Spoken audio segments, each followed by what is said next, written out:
श्री राम जय राम, श्री राम जय जय जय राम, श्री राम जय राम, श्री राम जय जय राम, श्री राम जय जय राम, श्री राम जय जय राम, श्री राम जय जय राम, श्री राम जय जय राम। जय जय गिरवर राज किशोरी, जय महेश मुख चंद चकोरी, जय गज बदन खनानन माता, जगत जननी दामिनी दुति गाता। नहीं तो हाथ मध्य अभिसारा, अमित प्रभाव वेद नहीं जाना। भव भव विभव पराभव कारिणी, विश्व विमोहनी विश्व विहारिणी। देवी पूजी पद कमल तुम्हारे, सुर नर मुनि सब होई सुखारे। सेवत तू ही सुफल फलचारी, वरदायिनी त्रिपुरारी प्यारी। सर्वमंगल मंगलेषु श्रेयसवाद साधिके शरणे त्र्यंबके गौरी नारायणी नमस्तुते। सर्वमंगल मंगलेषु श्रेयसवाद साधिके शरणे त्र्यंबके गौरी नारायणी नमस्तुते।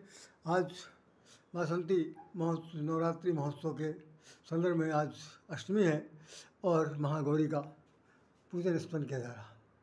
सामने महागौरी जी दिखाई पड़ रही हैं और ये महागौरी के नाम से ही विख्यात हैं। इनके बैल पर सवार हैं, 4 हाथ हैं, एक में त्रिशूल है, एक में डमरू है और 2 हाथ में मेरे ख्याल पुष्प लिए हैं और वरदान देने की स्थिति में है। ये आपने महागौरी का ये स्वरूप देखा। और इधर आप देख रहे हैं कि मंगल में 9 वर्ष के सृष्टि के सृजन का हर्ष हो रहा है। कल हमारे भगवान राम जी का प्राण प्रतिष्ठा के बाद पहला जन्म होगा। ये भी एक दृश्य है। और ये सिंहवानी जगदम्बे जैसा अभी तक आप देख रहे थे, ये दोनों आर्टिकल मेरे आपके सामने प्रस्तुत हैं। है सिंहवानी जगदम्बे तेरा ही एक सहारा है। आपने देखा ये हमारा नाम इसमें छपा हुआ है, निश्चित रूप से ये कहीं न कहीं जो दिख रहा है। और इसी तरह से दुष्ट विनाशन दुर्गा जय जय, दुष्ट विनाशन दुर्गा जय जय, दुर्ग विनाशन काली जैसे इसमें भी आपने देखा हमारा नाम राधे श्याम राधे सामने दिखाई पड़ा। आइए हम लोग 2 साथ चर्चा करते हैं क्योंकि आज भी समय की स्थिति। जय श्री राम। माँ भगवती आज महागौरी के नाम से सुविख्यात, अपनी संसार में के अस्तित्व को जिस प्रकार से उन्होंने बनाया है उसके बारे में बहुत सारे वर्णन किए जा रहे हैं। गौरी के बारे में भी बहुत सी पुस्तकों में, बहुत से किताब वो पेपर्स में और कुछ लोगों के अपने मंतव्य, साथ साथ ये है कि पौराणिक कथाओं में भी ये निकलता है कि गौरी जी ने भगवान शंकर को प्राप्त करने के लिए हजारों वर्ष तपस्या की। बिल्कुल वही घटना है कि गौरी जी ने तपस्या करते करते उनका रंग काला पड़ गया था। जो भगवान शंकर ने उनको वर्ण करने के लिए हामी भर ली तो उन्होंने गंगा जल छिड़क करके उनको श्वेतांबरी बना दिया था। तो श्वेतांबरी के नाम से भी जानी जाती है। और उनका रंग बिल्कुल सफ़ेद एकदम हो गया, धवल धाम हो गया और चेहरे से लेकर के बस रोम रोम उनका सफ़ेद हो गया, बहुत ही उज्ज्वलता हो गई। और उन्होंने बहुत ही गौर वर्ण की होने, इसलिए उनका नाम गौरी पड़ गया। और गौरी ही नहीं, महागौरी के नाम सारी जाने लगे। साथ साथ ये है कि भाई कभी कभी गीत गाने वाले लोग गीत जो गाते हैं उनमें भी वो बहुत सारे लोग कभी कभी कहते हैं गौरी गणेश की पूजा होती है, पार्वती गणेश की पूजा नहीं होती, गौरी गणेश की पूजा होती है, गणेश गौरी की पूजा होती है। कि गौरी की महात्मा गणेश के साथ किस प्रकार से जुड़ा हुआ। अब आप जरा सोचिए कि भाई ये इतने सब होते हुए हमारे 6-7 सिर्फ ग्रंथन वाले रस वाले रामायण में कहीं ऐसा लिखा हुआ? आप लोगों ने पढ़ा? सभी शुद्ध कहना चाहिए प्रबुद्ध जीवी, सभी सुधी पाठक और मानस प्रेमी ज्ञान, जो लोग ज्ञानी हैं और वो लोग जानते हैं, साथ साथ उनसे उन्होंने कथाएँ सुनी होंगी। क्या आपके संज्ञान में स्मरण है कि गौरी का नाम रामचरितमानस में आया? चलिए मैं आपको बता रहा हूँ। भगवान राम गुरु जी की आज्ञा से पुष्प वाटिका पहुँच रहे हैं और फूल लेने जा रहे हैं। गोस्वामी ने बहुत सुंदर वाक्य लिखा। उनसे पूछा गया भाई ये क्या है, आपको कैसे मालूम? तो कहने मैं राजमहल से आ रहा हूँ। तो राजमहल से कैसे पहुँच गए? आप तो राम की तरफ के थे। कहते मैं दोनों पार्टी का आदमी, मुझे तो दोनों तरफ का पालन करना है। तो गोस्वामी जी लिख रहे हैं कि कंकिन किंकिन नूपुर धुन सुनी, कंकिन किंकिन नूपुर धुन सुनी, कहत लखन सन राम हृदय गुनी, कहत लखन सन राम हृदय गुनी। क्या वो कह रहे हैं कि तो भाई रुंझुन रुंझुन पायल बज रही है, कुछ चूड़ियों की खनखनाहट आ रही है, यहाँ पे कुछ महिलाएं आने वाली क्या? हम लोगों को तो पता नहीं था कि ये जनाना पार्क है, यहाँ कैसे हम लोग आगे चलो भाई, माली ने तो परमिशन दे दिया, लेकिन यहाँ आए हम लोग फूल तोड़ने के लिए, अभी यहाँ महिलाएं आ रही तो बड़ा ठीक नहीं है। तो कहत लखन सन राम हृदय गुनी। उसी समय गोस्वामी लिखते हैं, तही अवसर सीता तह आई, तही अवसर सीता तह आई, गौरी पूजन जननी पठाई। सुन लिया आपने, गौरी पूजन जननी पठाई। क्या हुआ कि गौरी जी की पूजा करने के लिए, पार्वती जी की पूजा करने के लिए नहीं, गौरी जी की पूजा करने के लिए सुनैना देवी ने अपनी बेटियों से कहा कि देखो शाम को जो होगा धनुष यज्ञ होगा, उसमें जो कुछ भी निर्णय होगा कम से कम जाइए सवेरे सवेरे सब लोग जाकर के गौरी जी की पूजा करके आइए। तो गौरी जी के बारे में विशेषता ये बताई जा रही है कि वो बहुत ही सुंदर वर देने वाली है, वरदान देती हैं, वर्त का वरदान देती हैं, और कुछ दो चाहे न दो, लेकिन वो जितनी भी वो कौमार स्त्रियां हैं उन सबको वो वर देने की बहुत बड़ी प्रसिद्ध देवी के नाम से जानी जाती हैं। कि गौरा पार्वती के संग वाली हम लोग कभी कभी गाना गाते हैं कि कौन भोला बास करें काशी में, भोला बास करें काशी में, गौरा पार्वती के संग, गौरा पार्वती के संग, गौरा पार्वती के संग, भोला बास करें काशी में, गौरा पार्वती के संग। पार्वती जी के साथ वो वहाँ पर काशी में निवास करते हैं, ये भजन गाया था। तो यहाँ पर पार्वती जी नहीं है, गौरी जी की पूजन करने, गौरी पूजन करने के लिए सीता जी आई हैं। अब क्या बात क्या लिखा जा रहा, इसके बाद सुनिए। सर समीप गिरजाग्रह सोहा, देखिए दूसरी लाइन आ गई, सर समीप गिरजाग्रह सोहा, वरण न जाई मोह मन मोहा, वरण न जाई सो मन मोहा। गोस्वामी लिख रहे हैं कि उसी तालाब के पास जहाँ पर वो स्नान ध्यान करेंगी वहीं पर गिरजा का भवन है। तो अब नाम यहाँ पर गौरी का गिरजा हो गया, गिरजा का नाम शैलजा हो गया, शैलपुत्री हो गया, वही पार्वती हैं, वही चंद्रघंटा है, वही कत्यानी है, वही कालरात्रि हैं, सब कुछ उसी नौ रूपों में है। और अब इस वक्त हैं गौरी के रूप में जो पहचानी जा रही है, आज उनका वर्णन किया जा रहा है।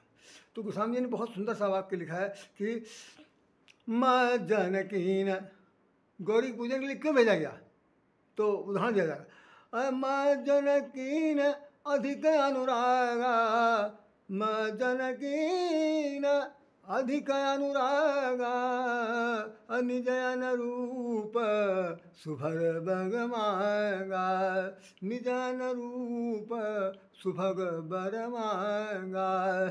क्या हालत है। गोस्वामी जी लिख रहे हैं कि वहाँ पर जितनी भी कुमारी कन्याएं जानकी जी के साथ आई थी वो सब लोगों ने स्नान ध्यान किया, ध्यान करने के बाद अब गिरजा के भवन में जा रही हैं, मतलब गौरी जी को मनाने जा रही हैं, गौरी जी से बर मांगने जा रही हैं। कैसा बर मांगने जा रही है कि निजयन रूप, ऐसा ऐसा नहीं है कि है तो कुरूप मांग रही स्वरूप, ये बिल्कुल नहीं चलेगा। कह रहे हैं कि निजयन, अंडरलाइन करने वाला सेंटेंस, जितने भी लोग इस वाणी को सुनेंगे उनकी समझ में आ जाना चाहिए। गोस्वामी जी ने बड़ा मर्यादित बात लिखी है कि हर आदमी को है तो कुछ भी नहीं, लेकिन आसमान के तारे टूटने वाली बात करते हैं, सुंदर नहीं है और सुंदरता की खान बनने की चेष्टा करते हैं, जो कुछ नहीं है उससे बड़ा दम भरते हैं। तो गोस्वामी जी ने कहा ऐसा कुछ नहीं।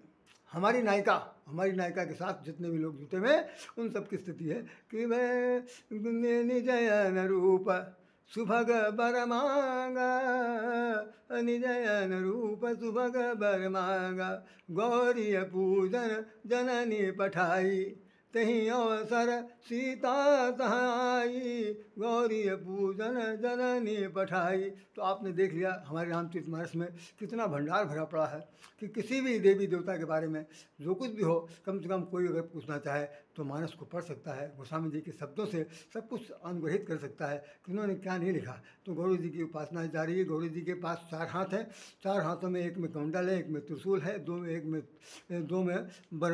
वरदान देने के लिए वरदहस्त है और दूसरे में पुष्प है इत्यादि है। और बैठी किस पर है, इसमें चित्र के अंदर दिखाई पड़ रहा है, चित्र में वो बैल पर बैठे हुए हैं।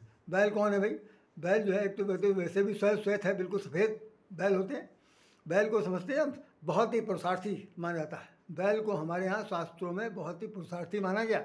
और बैल का दूसरा नाम जानते हैं क्या? धर्म है। धर्म के पीठ पर आरूढ़ है कौन? गौरी है। क्या क्या है वो? भगवान शंकर की अर्धांगिनी है। भगवान शंकर की अर्धांगिनी है। हजारों वर्ष तपस्या करने के बाद उन्होंने जन्म जन्म हम रगर हमारी बरहूँ शंभु न तो राम कुमारी, तो वो उन्होंने दृढ़ प्रतिज्ञा की है कि हम जिंदगी जीवन में जब जब जन्म लेंगे तब तक हम भगवान शंकर का ही वर्णन करेंगे। पिछले जो हमने आपको एक बात बताते कचानी वाले संदर्भ में बताते समय रह गया था कि ये 3 इनके मात माने गए। तो एक तो राजा दक्ष के पुत्र हैं, फिर हिमांचल के पुत्र हैं, फिर कत्यानी के पुत्र हैं। लेकिन आप जो देखेंगे भगवान शंकर में, ये जरा सा प्रसंग से थोड़ा सा हटकर बता रहा हूँ क्योंकि उससे जुड़ा हुआ है कि उसमें भगवान शंकर ने क्या किया कि जो मुंडमाला पहने हैं, नरमुंडमाला। अब देखिए यहाँ मर्यादा का प्रश्न है कि अगर कोई कहे कि नारी मुंड पहने में तो भ्रंश लगेगा, लोगों को सुनने में हंसी आएगी कि नारी मुंड काहे पहने में भाई। ऐसा विद्वानों ने कहा है कि वो जगत जननी जो पार्वती जी हैं उन्होंने 108 बार जन्म लिया और हर बार उनके जो जब उन्होंने शरीर छोड़ा तो उनके शरीर के वो जो अंग है जिस रूप में विभक्त हुआ हो उसको भगवान शंकर ने अपने चिर स्मृति के लिए, शेष स्मृति के लिए अपने गले में डाल रखा। तो वो नरमुंडमाला के नाम से जाना गया कि भाई हम लोग कहते नहीं कि भाई आप लोग कौन हैं? मनुष्य समाज के हैं। हमारा समाज क्या है? एक तो मनुष्य समाज, एक पशु समाज। तो मनुष्य समाज के अंदर नर मादा दोनों आते हैं, स्त्री पुरुष दोनों आते हैं। अब ये नहीं कहा जा सकता है नारी समाज, नारी समाज को विभक्तिकरण किया जा सकता। तो यहाँ पर नरमुंड बने हुए हैं और 108 बार हैं। इस पर एक कथा आई थी। हमारे परम पूज्य गुरु क्या नाम काशी से आते थे, यहाँ पर हनुमान सेतु बोलते थे, शंभुनाथ जी महाराज, शंभुनाथ चतुर्वेदी, उन्हें मानस हंस कहा जाता था। उन्होंने इसको उस कथा में बताया था कि 108 जो गले माला पड़ी हुई है ये पार्वती जी की, सती जी की है। तो पहले खैर हम उस प्रसंग को आगे नहीं बढ़ाएंगे, बस यहाँ गौरी जी की आज पूजा अर्चना कर रहे हैं।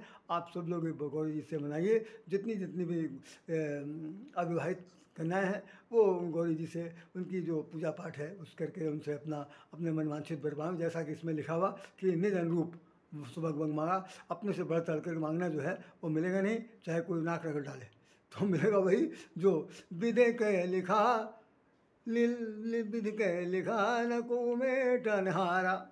ये बात है कि भगवान का लिखा हुआ कोई मेट नहीं सकता, मिलेगा वही जो उसमें लिख गया। लेकिन उसका खंडन भी करने वाले ने कर दिया। वो सामने लिख दिया कि भावी मेटी सके त्रिपुरारी। भगवान शंकर जो हैं वो भावी मिट सकते हैं। तभी तो अब गौरी काली थी, उनको सफ़ेद कर दिया। वो कहाँ से गंगा जल छिड़क दिया या अभिमंत्रित कर दिया, जो भी किया गया।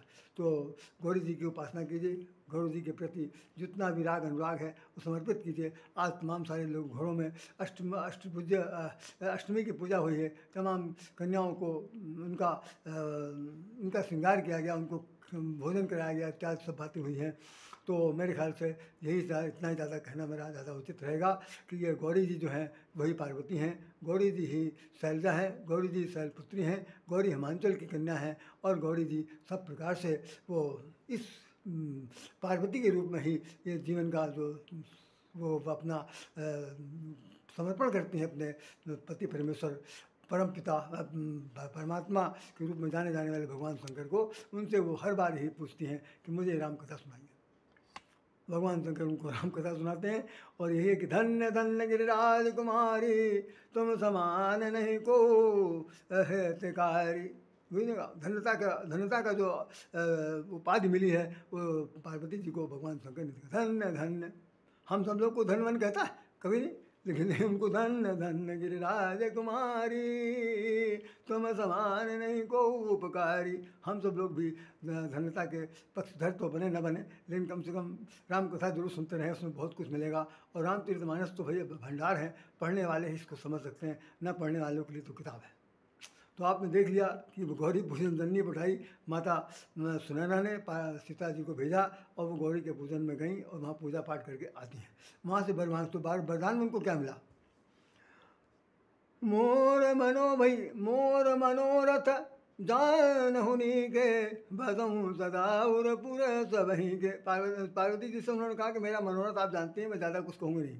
तो क्या कहना चाहती हैं? तो माता पार्वती गौरी ने कह दिया, सुन सिय सत्य आशीष हमारी, पूजी है मन कामना तुम्हारी। सुन पूजी है सोई मन कामना तुम्हारी, नारद बचन सदा सुचि साचा, सो बर मिलहि जाहि मनुराचा। अब देखिए गौरी जी किसको क्या दे रही हैं वरदान? जो सो बर मिलहि जाहि मन राचा, जो आपके मन में जिस बर को आपने रचा लिया है, बसा लिया है अपने अंतरस्थल में, लोचन मग राम ही उरानी, दीन एवं पलक कपाट सयानी, जो पहले करके आई हैं। अब गौरी जी बता रही हैं, मुझे मालूम है, मुझे मालूम है, कुछ कहने सुनने की जरूरत नहीं है। पूजई मन कामना है तुम्हारी, उनकी मनोकामना पूर्ण हुई।